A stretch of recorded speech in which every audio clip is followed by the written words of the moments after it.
Good evening.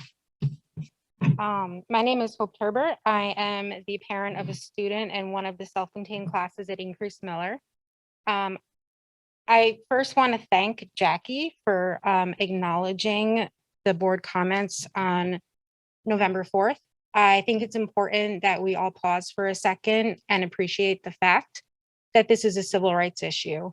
And if everybody had kept quiet when George Floyd was murdered by police, there wouldn't be the justice that he received. So to ask us to keep quiet when another autistic child was abused is unfair. Anyway.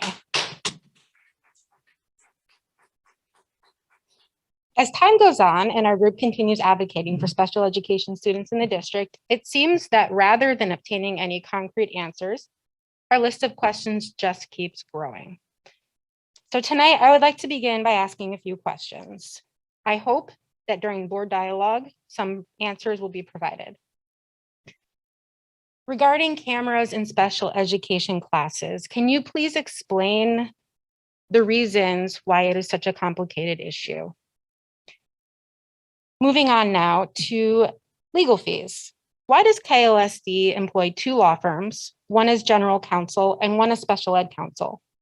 I happen to know that our general counsel firm, Ingram & Smith, provides special education services to many school districts. Similarly, Mr. Pettigrew's firm provides general counsel services to many school districts. How much is KLSD's retainer with Ingram & Smith? How much is KLSD's retainer with Thomas, Drohan, Waxman, Pettigrew, and Maley? What do each of these retainers cover? How do we as taxpayers pay out of pocket for each attorney? And how long has the district worked with these attorneys?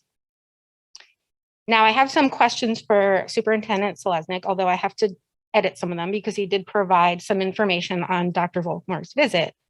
He mentioned that Dr. Volkmar spent 4 hours, but I've heard, and I will admit this is hearsay, that he only spent 20 minutes in my son's special ed class at Increase Miller.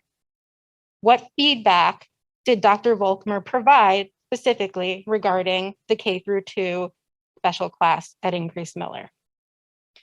When will I have an opportunity to speak with Dr. Volkmar about his feedback? I understand the parent meeting, but it sounds to me as though the entire parent community will be invited. And I don't see in the meeting with potentially hundreds of people how I, one of the few parents of autistic children in the self-contained classes, will have time to receive the feedback that I deserve.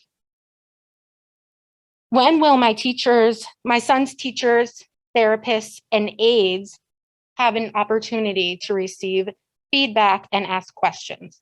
And I specifically reference aides, one-to-one aides, because our children work with one-to-one aides all day long, and I'm entirely unclear the level of training that they receive. They should be included in this process with Dr. Volkmar, and I hope that they are. I'm going to stick around until board dialogue tonight, even though it's very late, in hopes of receiving answers to my questions. Before my 3 minutes are up, I wanted to address one other issue. Last month, I emailed Trustee Burke, who's not here tonight, to follow up on his comments at the November 4th BOE meeting regarding cameras in self-contained classrooms, because he said it was an issue he would like more insight into, but also mentioned that it's complicated. So I wanted to know what those complications are. Mr. Burke replied that Ms. Schiff would respond to me as BOE president on behalf of the entire board. And although I'm still unclear why Ms. Schiff has to speak on behalf of trustees and they cannot speak for themselves, I waited for her email. And when I received it, I was perplexed. Rather than address anything I had asked in my email to Trustee Burke, Ms. Schiff wrote extensively about KLSD's extended school year program. There was no mention of cameras in self-contained classrooms. Rather, she told me the district's commitment to providing extended school year service to special education students is evidence that, quote, KLSD has taken great pride and care in providing the very best educational opportunities possible for all students, and especially our special education students. I happened to catch Ms. Schiff's letter in the KLSD Times today, and I saw that you again chose to write about the extended school year program. claiming that the BOE advocated to safeguard extended school year by calling on state assembly and Senate to vote against a special education reduction in the 2018-19 state executive budget. So for those who are not aware, a federal law called the Individuals with Disabilities Education Act entitles all students in this country to a free and appropriate public education. If it is demonstrated that a child would experience regression over summer break, the law entitles that child to a 12-month school year, which is commonly known as extended school year, or ESY. Ms. Schiff, students like my son, who we regress on weekends, during school breaks, and in fact, overnight, are entitled to ESY as a civil right.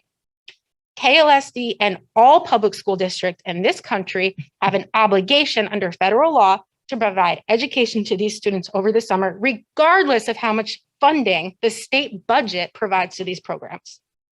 It is insincere to claim that your self-serving actions in safeguarding funding for this program is somehow advocacy on behalf of special needs children. This district's obligation to provide ESY to eligible students would have continued in 2018-19, no matter how much funding New York State allocated for it. The only thing that was at stake, in fact, was the district's bottom line. It shows a severe lack of understanding, empathy, and sincerity to claim that advocating for public funding for a program you are required by law to provide was done for the purpose of helping our students, when the only thing you are trying to help is your budget. In fact, although many school districts in this state and even this county provide a full 6-hour day to extended school year students over the summer, this district provides a mere 3 hours. Once again, this district provides the bare minimum it is obligated to under the law and gives itself a pat on the back.